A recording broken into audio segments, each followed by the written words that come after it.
ఈ నెల 28వ తారీఖు ఆదివారం రోజున లంబాడీల ఆత్మ గౌరవ సభ ర్యాలీ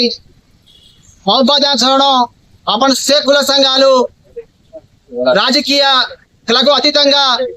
ఉద్యోగులు ఉపాధ్యాయులు విద్యార్థులు సేవతాణిన్ పాల్గొంతాణిన్ ఏ సభన విజయవంతం కర్నో ఈ సభ మానుకోట సత్తా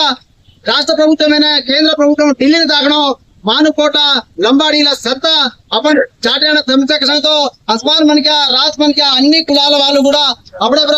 ये एसटी జాబితా కాణావడం సుప్రీం కోర్టు కేసు కాల్పలేదు కాబట్టి మానుకోట లంబాడి రిజర్వేషన్ పరిరక్షణ చేసి ఆధ్వర్యంలో జరగబోయేటువంటి ఈ యొక్క లంబాడీల ఆత్మగౌరవ సభ ర్యాలీని ప్రతి ఒక్క లంబాడ బిడ్డ విధిగా బాధ్యతగా పాల్గొని అన్ని తండాల నుంచి కదిలి మానుకోటను దిగ్బంధం చేయాల్సినటువంటి రోజు ఈ నెల 28 కాబట్టి అందరూ పాల్గొని విజయవంతం చేయాల్సిందిగా ప్రతి ఒక్కరికి వేడుకుంటున్నా. జై సేవాలాల్.